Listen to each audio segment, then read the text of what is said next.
Sikap tobat yang sejati itu bukan karena takut hukuman, tetapi sikap tobat yang sejati itu muncul lahir karena percaya, karena iman kepada Allah. Ketika pertobatan itu muncul karena takut hukuman, itu bukan pertobatan sejati. Jadi pertobatan sejati lahir karena iman, karena percaya. Maka semoga kita ditemukan oleh Allah sebagai pribadi-pribadi yang membangun sikap yang sejati itu. Berkat Tuhan menyertai kita semua. Saudara-saudariku yang dikasihi Tuhan, pada sore hari ini kita akan mendengarkan sabda Tuhan yang akan mengajak kita semua untuk semakin beriman, semakin sungguh-sungguh percaya kepada Yesus.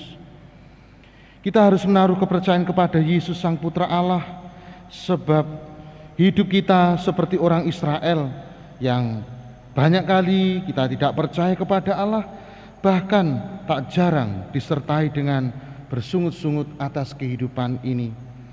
Hanya satu yang dapat menolong manusia berdosa mendapatkan kelepasan sejati dan membawa mereka ke surga, yaitu Mesias dari Bapa.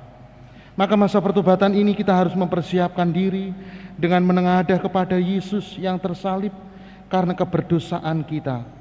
Mari kita membiasakan diri setiap hari, paling kurang 1 menit, untuk memandang salib Tuhan Yesus. Maka di awal perayaan Ekaristi ini, marilah kita hening sejenak. Kita buka hati kita, pikiran kita, agar kita senantiasa layak mengikuti karya penyelamatan Kristus pada sore hari ini. Dalam Ekaristi ini kita berdoa. Yang pertama, mengucap syukur kepada Tuhan atas hari ulang tahun Romo kita, Romo Hugo.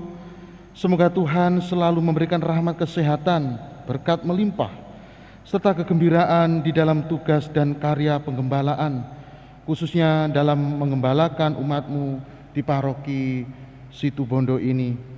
Yang kedua, juga mohon penyertaan dan perlindungan Tuhan untuk seluruh warga paroki kita, dan juga berdoa bagi saudara-saudari kita yang sakit, semoga diberikan rahmat kesembuhan. Marilah kita berdoa. Allah Bapa Maha Kasih, pengampunan dosa senantiasa Kau sediakan bagi kami umat-Mu yang rapuh ini.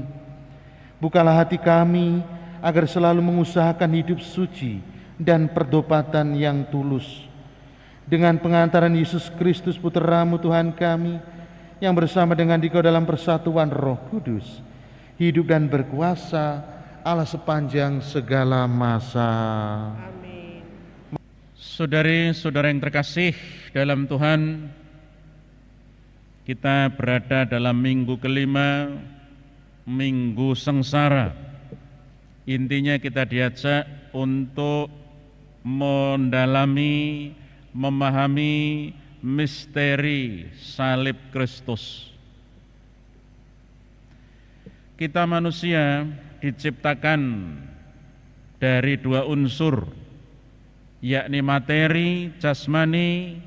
Kita diciptakan dari tanah, dan juga unsur rohani, diberi roh, dihembusi nafas oleh Allah.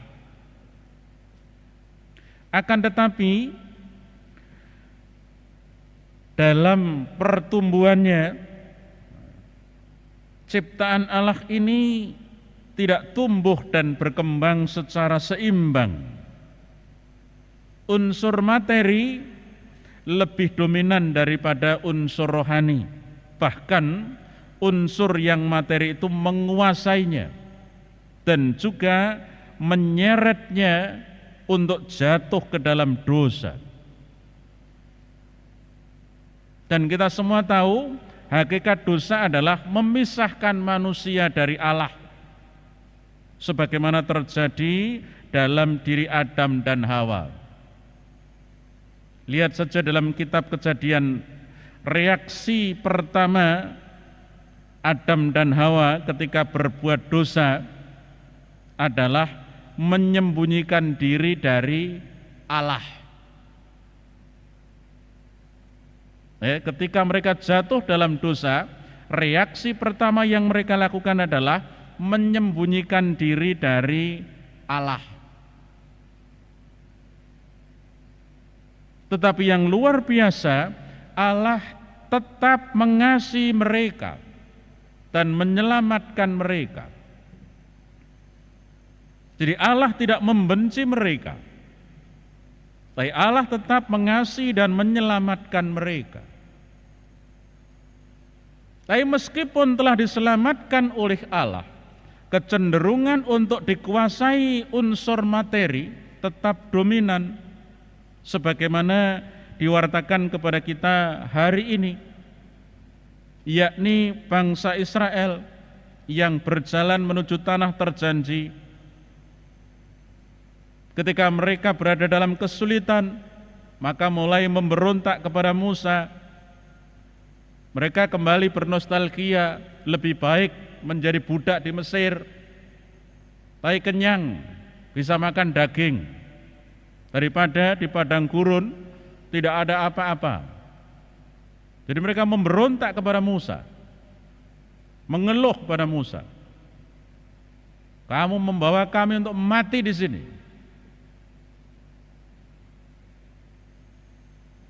Apa yang dilakukan oleh Israel itu? Kedagingan mereka memunyulut murka Allah. Jadi Allah menjadi marah karena pemberontakan mereka terhadap Musa yang adalah orang pilihan Allah. Maka kedagingan mereka membuat Allah mengirim ular tedung yang sangat mematikan.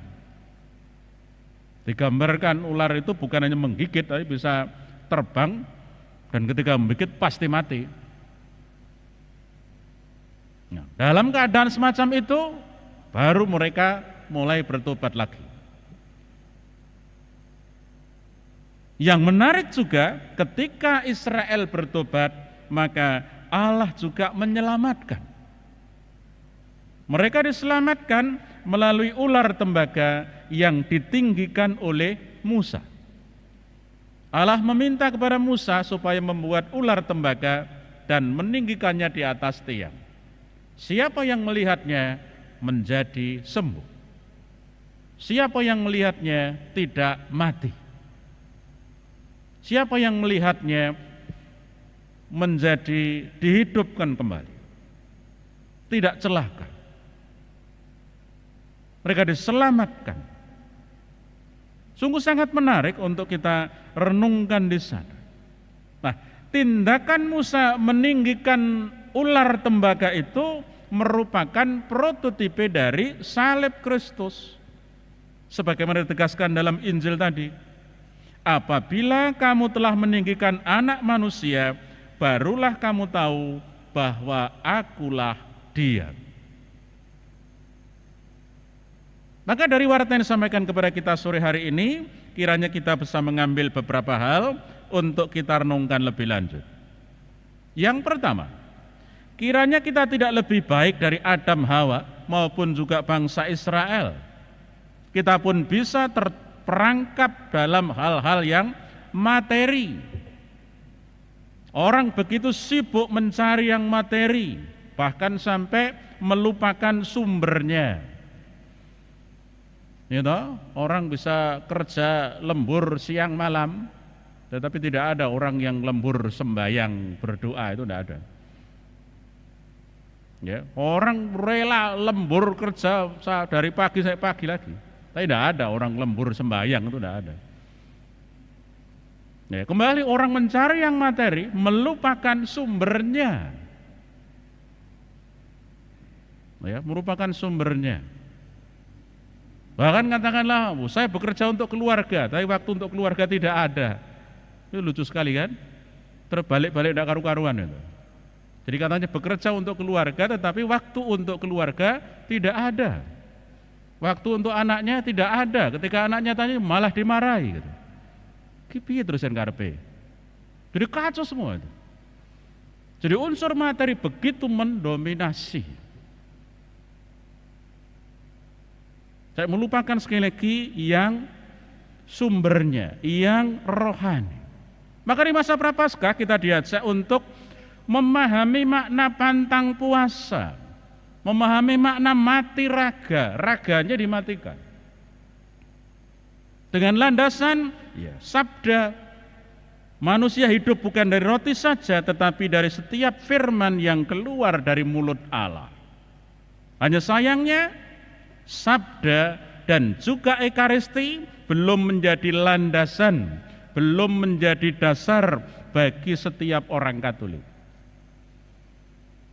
Sudah enggak misa 1 tahun ya ayam ya. Jadi tidak ada kegelisahan sedikit pun. Ya, orang tidak misa 1 tahun udah tenang-tenang saja, ayam-ayam saja. Orang sudah lama tidak mengaku dosa juga tenang-tenang saja.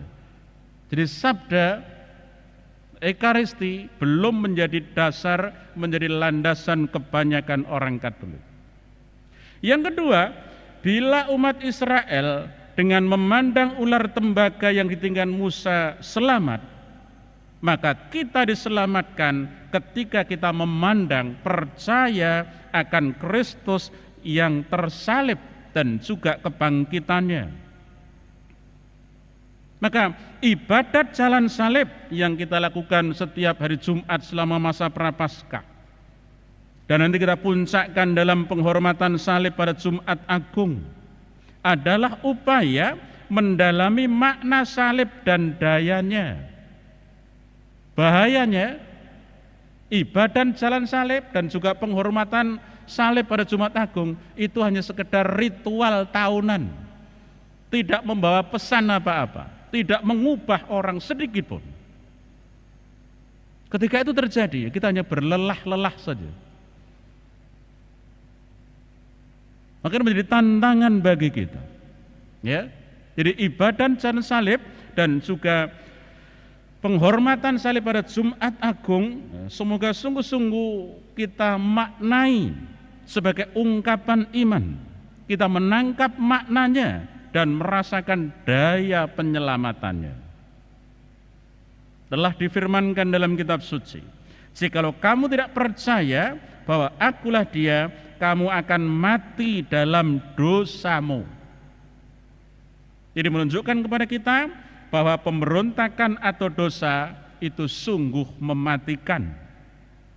Sedangkan pertobatan adalah hal yang menghidupkan.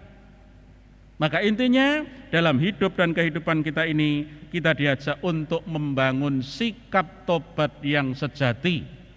Sikap tobat yang sejati itu bukan karena takut hukuman, tetapi sikap tobat yang sejati itu muncul, lahir karena percaya, karena iman kepada Allah. Ketika pertobatan itu muncul karena takut hukuman, itu bukan pertobatan sejati. Jadi pertobatan sejati lahir karena iman, karena percaya. Jadi karena Allah menyelamatkan, saya percaya. Nah, untuk percaya itu maka membangun pertobatan. Itu yang disebut dengan pertobatan sejati. Maka semoga kita ditemukan oleh Allah sebagai pribadi-pribadi yang membangun sikap yang sejati itu. Berkat Tuhan menyertai kita semua. Marilah kita berdoa.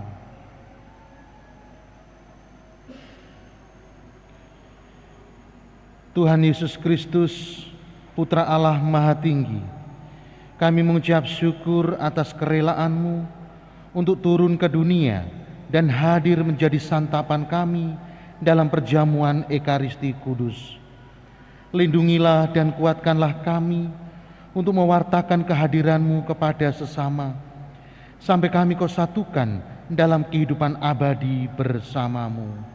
Sebab Engkaulah Tuhan pengantara kami. Amin.